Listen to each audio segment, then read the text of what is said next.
Well, we want to welcome everyone in. My name is Ricky Horton, and I'm here with Blake Kemp. He's a candidate running for sheriff in Hutchinson County.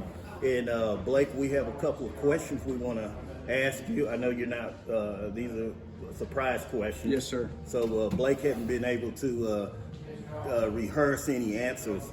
So this is how we get to the real candidate and find out exactly his reasoning and what kind of sheriff we might get. So Blake, I'm going to start out. You can tell me, what is your motivation for running for this office? Well, I'm young to begin with, and a lot of people know that, and I have a lot of new and fresh ideas I'd like to implement. With the new generation and the young people coming in, there's a growing divide between law enforcement and the community, especially right now in our nation. As you well know, everything's kind of in upheaval with what's going on with riots and all that kind of stuff, and there's issues that need to be addressed, obviously. But I have a platform. I've kind of based it down into three main things. Number one, I wanted to open up, lines of communication with the community to better be able to hear the issues going on and the information of criminal activity, and better, work with the community and kind of dropping the crime rate. We have a drug problem in Hutchinson County, and it's growing worse. Heroin, methamphetamine, fentanyl, those are becoming more prevalent in the community.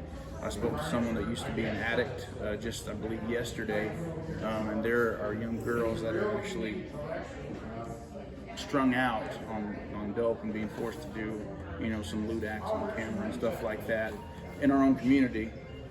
The general public doesn't see that kind of stuff, so people need to understand that we need help. Right. So, okay, Blake, we have I think we just have a Crime Stoppers that just got started up again. Yes, sir. Could you tell us something? How is that working? Is it for Hutchinson County right now? well, I know the deputy that started that. He's a friend of mine. I work with him in text line. But basically how the Crime Stoppers program works, if I'm not mistaken, is if you can call in anonymously, and you can get rewards for giving in tips that lead to arrests and stuff like that. It's a very good tool to be utilized if we can coordinate that with law enforcement and then follow up on those tips and get some enforcement done on that. If there's a drug house down the street, or if there's information on a wanted subject, they can call Crime Stoppers, give an anonymous tip. It'll be forwarded to law enforcement, and they can follow up on it. Okay. I don't want to spend a lot of time on that. We'll move on to another question, but I just want to ask you, what is it that you would do different to encourage the community to kind of, help you be successful in getting these drugs off the street? What would you do? So it comes down to, once again, communication, because that's where a lot of the big issue is with communication. So, I want to hold meetings at least once a month to invite people of the community to come in and voice their opinions, but voice their concerns about certain things going on in their neighborhoods. One idea that I've came up with is a countywide kind of a neighborhood watch type program, where there's individuals, a part of each section of the county, depending on where they're at, like Buena Vista or in Meadowlark, where anything going on, they can contact those people as like kind of a liaison person, and then we can all meet once a month, go over stuff going on in each community, prioritize that stuff, and better target the high crime areas, and then kind of lower that by enforcement. Okay. All right, Blake, we just experienced this coronavirus. Yes, sir. That's my next question. There's been different mentalities, how people have dealt with this. Yeah. And with you running your campaign, how have you ran this campaign with coronavirus going on? Well, because of the social distancing and everything being shut down, at a certain point, we're just now being able to get back and meet. Like today, a month ago, we weren't able to even come to a public place like that and do that. So social media is obviously, a very major tool. You can reach thousands of people with one post. And at the same time, the newspaper, I've been putting a lot of ads in the newspaper, and putting out letters and letters of endorsement and stuff like that to people in the community through the newspaper and social media. So now that everything's opening back up, we'll be going door to door this last month and doing some more events and holding some stuff like that. So. Okay, that's good. Blake, I want to ask you, what was the thing that, what really have you motivated to just really try to run for this office? I mean, I know I've heard you mention that you want to help get drugs off the streets, but we know there's a lot of other responsibilities along with that position, and there's a lot of, I mean, there's some big shoes to fill if you were elected in the position. And of course, most people want to look at your age and they'll figure, hey, this is a young guy. Can he handle that kind of power? Or can he be responsible to do that? So I want to ask you, and you can tell the people, what is it that you can say to us to convince us that at being at your age and that you can handle that kind of power? Okay. So, I know my age comes into consideration. I'm 27 years old, but I've been a peace officer since I was old enough to be one at 21. So I'm going on 6 years of experience, so I have experience, I've worked in local municipalities here in Borger. I worked at a sheriff's office. Right now I'm working at 3 different agencies at the same time. So I have a well-rounded knowledge of how small agencies to mid-level agencies to large agencies work.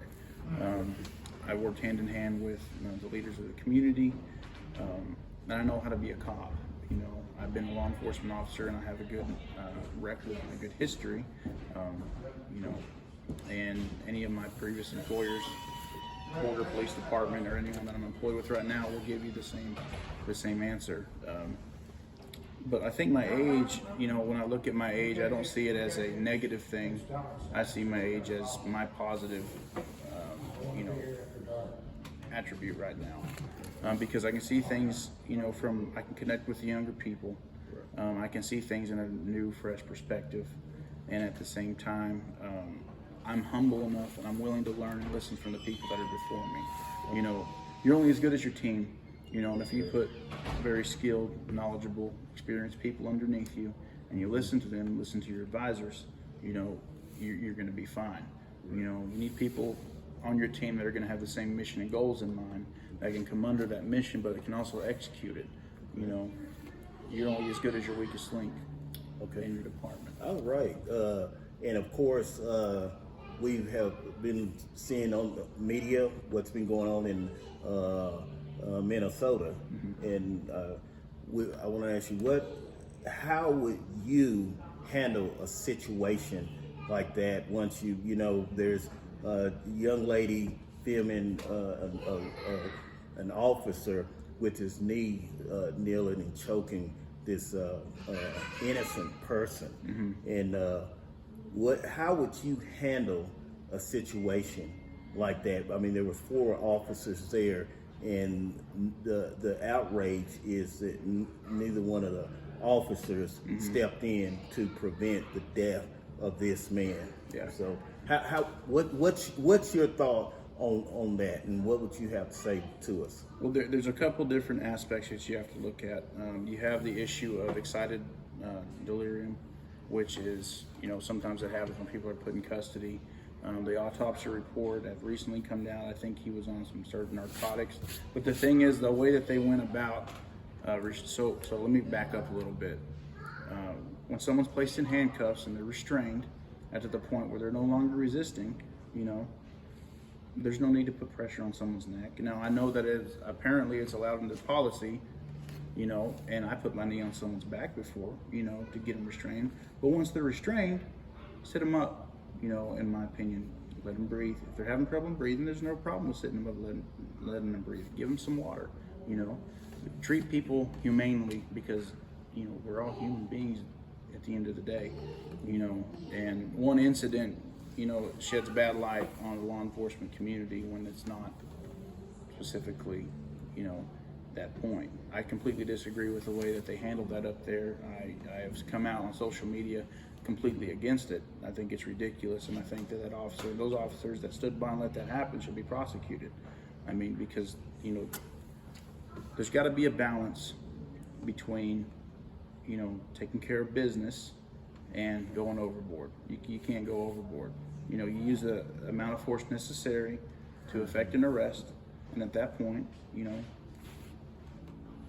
you got to have an ability as a police officer to take things to level 100 and in a split second drop it back down to 0, you know, until you get your point across, or until you get what you need to get done, and then you calm down and you treat people like people, because at the end of the day, they're people just like you. When I take my uniform off at the end of the day, I'm not acting in a police officer role. Right. You know, and that needs to be, training needs to be implemented. In a lot of departments, we won't do that. In my department that I'm working at right now, you know, we don't do that stuff. When we restrain somebody, you know, if they're having problems, we'll call EMS over there to come help them out. If they need to be taken out of handcuffs and they're not being resistant because they need to breathe, we're going to get them help. Right. Right. Okay. And also, I think it's noted that this officer, out of his 19 years of service, he had 18, maybe, you know, several discipline write-ups. How do you? Is that a flag that you may have an officer in the office that could be a potential problem to your office when you have to discipline? How would you, you know, it's a red flag. I don't know how. You tell me what you think on that issue. So I hadn't heard that. This is new news to me. But the thing is, if you keep having constant problems with the same issue, especially when it comes to use of force and excessive use of force, that's a red flag. And it not only opens your agency up to civil litigation, civil liability, but also civil rights violations and criminal prosecution that can come against you and your agency. You know, if you keep having a problem with a certain officer that won't listen or won't understand what you're trying to get through to them, then they don't need to be there. Because at the very end of the day, who's liable? Your agency, the city that your agency's with, the county that your agency's with, and that's when you get stuff like lawsuits, you know, and then it's going to cost the taxpayers money in the end. You know, yeah. And I guess I'm gonna end with this one more. Now, since you've been running as a candidate, Yes, sir. you've had, you know, everyone have something they want to say about this candidate and that candidate. Yes, sir. And I missed the forum when the Republicans were running and you were able to speak. I missed sir. that. But I want to ask you, is there anything, say you're running, is there anything that someone can say, hey, you did this and we can prove that you did, you know, your attitude have been like this toward the community? Is there anything you want to tell people, or you can say, hey, this is just rumor or hearsay? Because how would you handle that? Because to me, the candidate is better just to get everything out there. Yeah. Well, and there's been so much said about me, you know. Where do I start? I mean, and I think that it comes with the territory whenever you run for office. There's always going to be somebody that speaks negative regardless of what you say. You know, I could come out and say the greatest thing ever to man, and there'd be someone that would spit on me for it. Right. You know, there's been a whole bunch of different rumors, and you know, I've addressed them on social media, you know, and I wanted to let them lie. But, you know, it was difficult when your character is being attacked constantly on things that aren't true. You know, my wife has had to deal with it. My family's had to deal with it. You know, they don't see behind the scenes, you know, the stress that they put on people's families when they, you know, call me abusive, when they, you know, when they say I've stole, you know, and this is not anyone specific. This is just, you know, citizens. You know, and there's people that don't know, but people that spread those things, you know, they don't see the damage that it does to people. Right. You know, if I got on social media and I just started saying a bunch of stuff that I didn't know was true, but that I'd heard, you know, from anywhere, you know, that would hurt.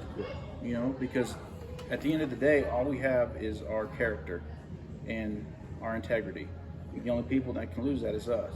Right. You know, and I've learned to not judge my, you know, who I am is not based on what people's opinions of me are. It's what God says I am and what I know I am.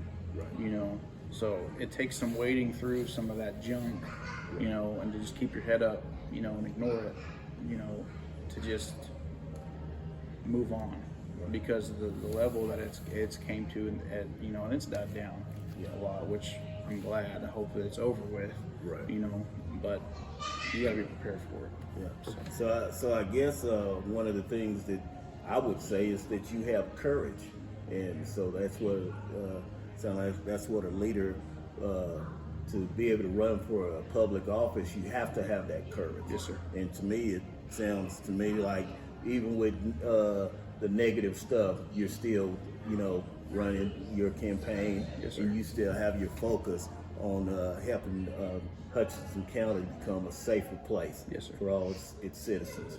Well, I appreciate you taking time out doing this interview with me. One more question: who's your favorite football team? Okay, so this is a long deal here, because I was an Oakland Raiders fan. Don't kill me, okay, for my whole life. But I came to the point, so I was always a closet Patriots fan because I like Tom Brady. And when they constantly start winning Super Bowls, I've been in the closet. But this last year, you know, I'm done with the Raiders. I can't deal with the losing all the time, so I'm going to be a Patriots fan. I bought Patriots stuff. And the next year, he goes to the Tampa Bay Buccaneers. So right now I'm up in the air, man. I don't know. Okay. I like the Patriots when I'm a Tom Brady fan, but I might go back to the Raiders since they're in Las Vegas and start over again. Well, that's the great thing about being able to choose here. And I'm a Cowboys fan, always been, and but I'm glad. I appreciate your honesty. I appreciate you being here. And Jason Richardson, of course, he would have been here doing this interview. Yes, sir. As well. And we just want to say hi to Jason, and you know, maybe we'll be doing another interview with you sometime because the race is getting close. Yes, sir. And so we appreciate you doing an interview, and we'll be praying for your family. And good luck. Thank you, sir. I appreciate you, man.